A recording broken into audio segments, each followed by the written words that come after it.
Hey everybody, I wanted to make a video introducing a series that I'm planning on working on for the next couple months or maybe even the next couple years. I don't know, we'll see how it goes. But it's a video where we look at older firearms design and older ammunition.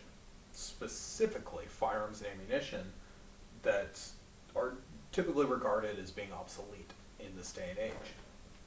So I want to look at these through a scientific lens, but also through the lens of practicality. Now, to begin, I want to talk about risk assessment and risk mitigation. In the context of firearms, and specifically choosing a firearm to carry, risk assessment and risk mitigation play a huge part. That's really kind of what's going on. The very, very, very stripped down version of it is risk assessment is taking a look at what's out there, trying to determine what the chances of running into to whatever situation may be. And then based off of that data, we're choosing a risk mitigation method. Examples. If you live on an island where there are no people, nothing but you and snakes, a risk mitigation, or your risk assessment may be, I expect to run into an aggressive snake. So a risk mitigation that you can take is to buy a 410 with snake shot, buy 22 with snake shot, 9mm snake shot, whatever. Now, if you live on a grizzly bear preserve, you may not just want that. A 22 with snake shot is probably not enough for a grizzly bear. However, a Mosin Nagant is probably enough for a grizzly bear, I would imagine, or a 44 Magnum or whatever else. So risk assessment and risk mitigation. People like to get really into the weeds with this. You know, what if it's multiple attackers? What if they have body armor? What if this? What if that? What if the other thing?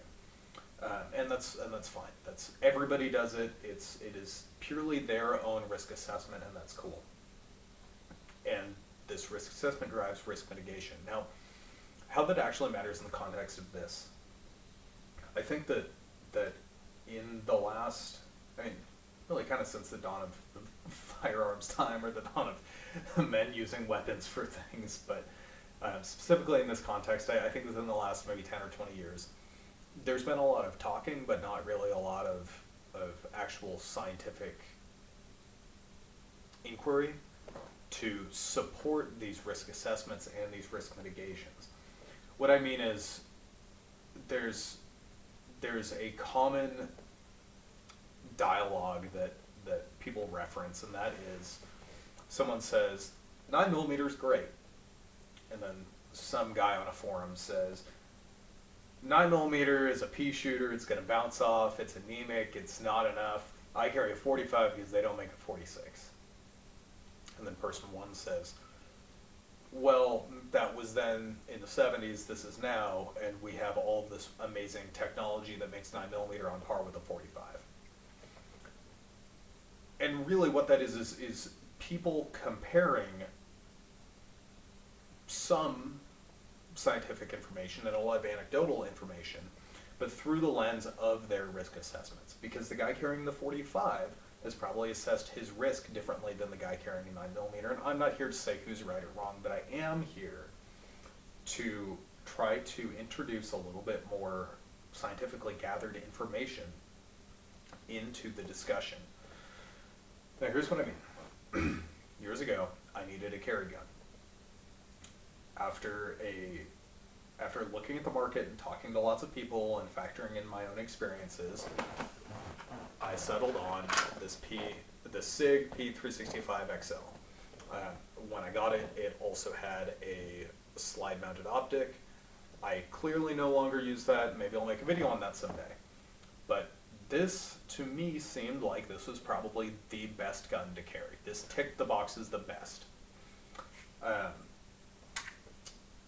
The only downside was it's 9mm, and a lot of what I had heard is 9mm is enough. I was in the military, I carried a 9mm. But there are always those people who plant those seeds of doubt that say, well, no, 9mm is not enough, that's why I carry 10mm, that's why I carry 40, that's why I carry 45, that's why I carry 357 SIG, or whatever else. And so then I looked into the ammo, and so instead of carrying FMJs, I started carrying Hornady Critical Defense, which is a fancy. It's that technological round. It's that round that makes 9mm the same as a 45. I don't think it actually does, but that's how people will sell it. And so that was great. You know, I've got a handgun that I trust for most situations. I carry it camping. I carry it in the city, in the country, whatever. Except for when I don't carry it. And I don't always carry it. If it's really hot out and I'm just wearing shorts and a t-shirt, I'm probably not going to want to carry it. I've done it.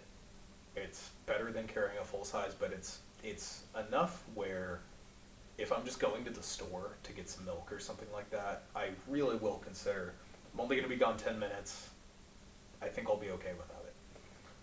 And so far I have been. I've never been caught without a gun when I really, really needed one. But that's not the point of this, because we're talking about concealed carrying or just carrying a weapon in general. We've already talked about risk assessment, and my assessment was that the risk is there and I need a mitigation for it. But if I'm not using my mitigation method, then what's the point of any of this? And so, after having that conversation with myself, I'm thinking, well, if I'm not going to carry a gun, then what's the point? Because in the words of Paul Harrell, the gun that's in your pocket is better than the one that's at home. I started carrying this sometimes. This is an H&R top break in 32 Smith & Wesson long. Now, to compare these rounds, this is, I think it's like an 85 grain wad cutter that definitely does not go 1,000 feet per second. Unlike this, I don't know, 110, 120, maybe 130 grain hollow point that's going very, very fast. So most people would and have looked at this and said, this is not enough. It's too small, it's going to bounce off, you're going to have inadequate penetration, it's not accurate, it's anemic, it's whatever. To which my response is, well, it's a lot better than having a knife or a stick or a brick or something. And, sure, we can, there's a whole conversation to be had, maybe the answer is to just man up and just stop crying about a gun that is not super comfortable to carry or whatever. But what I know for me is that this is enough where I can throw it in my pocket and it's fine. This, not so much. And so it kind of got me thinking, if this 32 Smith & Wesson long is super anemic if it doesn't ever work, then why did the New York City Police Department adopt this in, I think it was the 1890s? They didn't adopt specifically the Smith & Wesson, or 32 Smith & Wesson long. I think it was like 32 Colt, but it was essentially the same round, or very, very similar. And they adopted it in, I think it was the Colt Police. Now, yes, they moved on to 38 Smith & Wesson, and then 38 Special, and so on. But for a period of time, they had done their own risk assessment, and they had said this will be enough to mitigate the risk. Maybe it turned out to not be, I don't know. And it's that I don't know that's driving me to want to make this series. Because I've done the math on this. I don't remember what the outcome was. The outcome was certainly enough for me to say it's better to have that than a pellet gun or a knife. But I don't remember, and frankly, I've never shot ballistic gel with that. I've never shot a meat target like what Paul Harrell did. I've never done that with this specific gun. So this round, this bullet type, this loading coming out of this length barrel at whatever distance, I've never done that.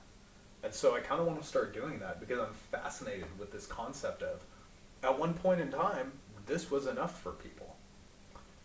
Another example is in World War World War II, the British adopted this, which is the Webley Mark IV. This, as well as the Enfield number 2, I think, Enfield revolver, were both chambered in 38-200, which is 38 Smith & Wesson with a big old fat 200 grain round. or 200 grain bullet, pardon me. This came about, the very, very short version is, this came about because the British were using a revolver with a big round. They wanted something that kicked less, had a lot of powder, so they took a smaller round, and then, or smaller cartridge, put a big old bullet in there, and they said this is enough. And then they used it up until, I think, like the 60s. So we know that, like, yeah, body armor's a thing in war, but wasn't as much in the 60s.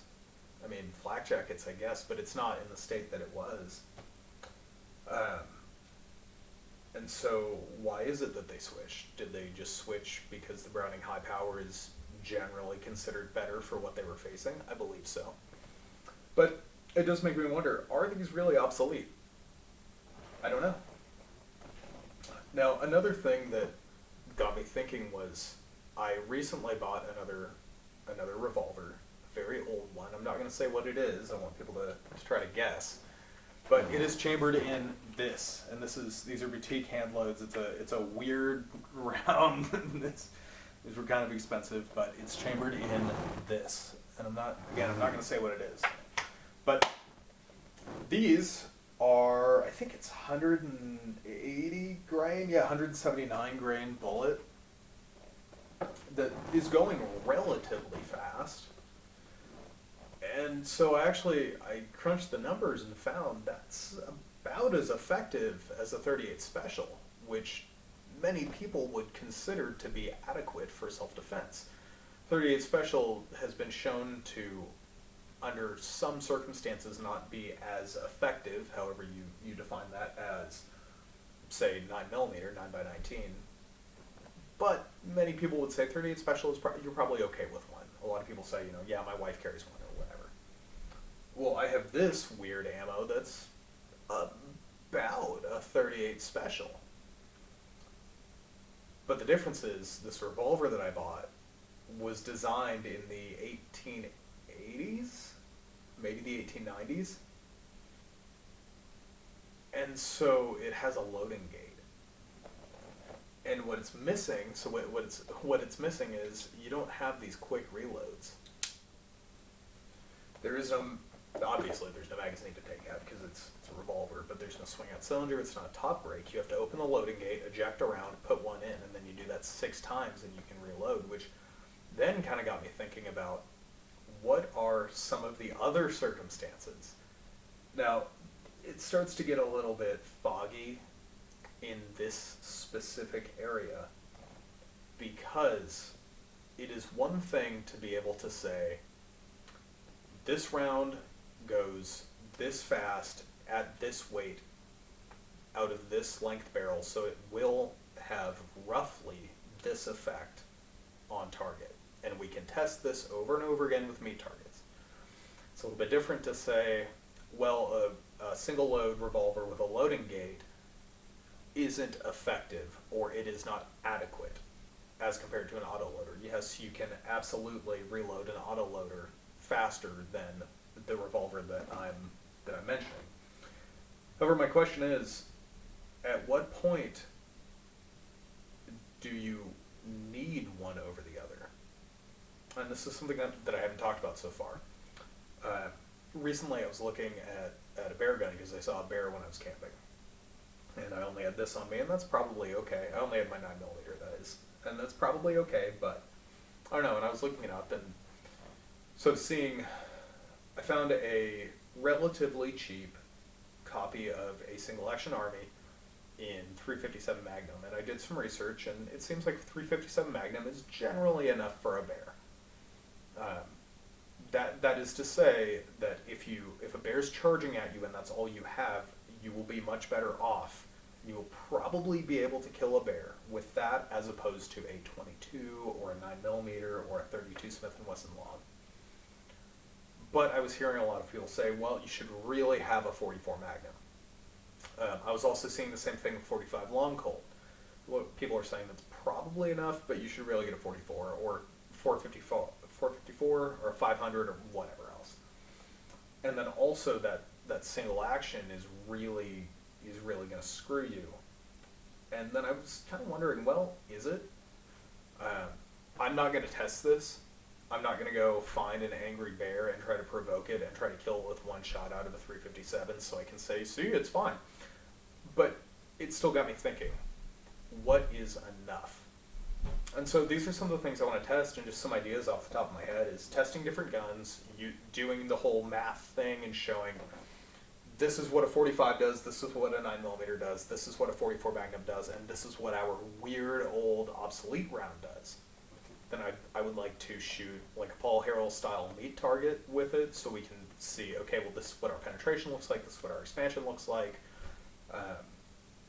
this is how we can expect this to perform.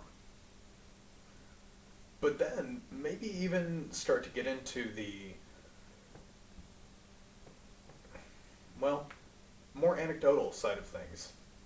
And that is like a statistic that I have heard quoted. I don't know if this is true or not, but I've heard people say that typically you need less than 6 rounds to resolve citizen-involved shootings. I don't know if it's true or not, but based off of that anecdotal information, if you only need 6 rounds, then what is the point of carrying an autoloader?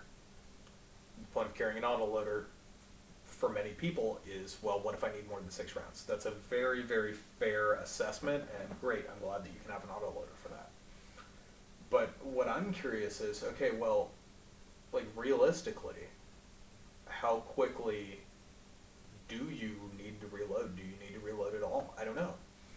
And so these are the kinds of things that I'd like to get after in these videos. I'd like to show, okay, well, here's how quickly you can reload this thing, and now what are the odds of me having to reload, going back to that risk assessment?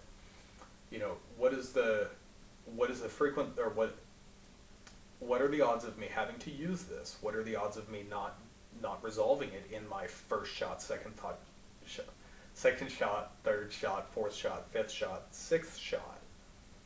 And then at that point, what about a reload? And now, obviously, we all like to have fun with this. Some people get really impassioned when they're talking about this kind of stuff.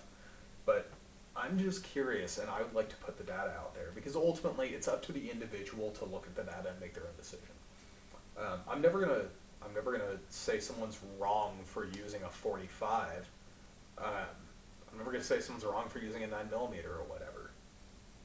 But what I will say is, if you're arbitrarily saying things, if you're just saying, yeah, I shot one of these once and it didn't kick, that's not going to be enough for a bear. You know, I like a 44 because it hurts my hand. That's a horrible point of reference to be making that statement off of. Rather, you should be saying, well, 44 has like a 260 grain bullet or whatever it is, traveling this fast, and it's been shown to penetrate this much and deform this much and do this kind of damage and all that kind of stuff. And so that's what I would like to give. But with weird little rounds like this. And it would be hilarious if I tested this, a gun that I carry, and it turns out that this is not enough. If this like doesn't penetrate at all, if this is basically a BB gun, then I'm just going to stop carrying this altogether. Or maybe we'll find out that 32 Smith & Wesson long is actually some miracle round and it's a great thing to carry. I highly doubt that. But we'll be able to do the same with this weird ammunition that's a super boutique load where there's like no information out there on it besides it was used at some point for certain things. I'd like to do the same thing with this Webley just because it's cool. I would love to challenge the claim of, which I think it's already been disproven, but I'd love to challenge the claim of 38200 has the same effect on target as 455 Webley. Like, I don't know, but I would like to show it. Frankly, it would just be really cool. So that's what I would like to be doing with this series. And so coming to the conclusion of this video, I'd like to invite any kinds of comments or suggestions or things you'd like to see. Because this is a small channel and I kind of hope this never gets big, I don't think that I'll just be buying random guns. Believe it or not, even though I make a lot of firearms-related content, I don't want to own a lot of firearms. I know it's kind of funny, but there's storage things and whatever. So I don't expect to go out and buy a bunch of guns, but hey, if there's something you want to see, let me know. I'll maybe make a video just talking about it or reaching out to other people and showing analogs. I just think that this is a neat idea, and I'm not seeing anybody else really doing this. And now that Paul Harrell's gone, I don't know what his brother's going to do with the channel. So I figure I might as well jump in and have some fun with it as well. So if you have any suggestions or questions or things that you want to see or any ideas for stuff for me to test, for any ideas for things for me to test or testing you would like me to do, please let me know. Again, I'm just doing this for fun, and so I want this to be fun. I want to have fun with this, and so yeah, cool ideas, you know. I don't know, if a typical bear attack happens in 20 seconds, can I get off 6 rounds and get another one in the chamber of fire? I don't know. So that kind of thing, definitely put it in the comments, because I love these discussions, but it's kind of annoying when people are just saying, you know, oh, it doesn't kick hard, so it doesn't work, or, you know, oh, that's just a little round, it's whatever. So let's leave the anecdotal stuff behind and let's come up with some actual empirical evidence. So anyway, I'm looking forward to this. Thanks for sticking around for 21 minutes and some change. Yeah, appreciate you being here, and stay posted for the next couple of videos.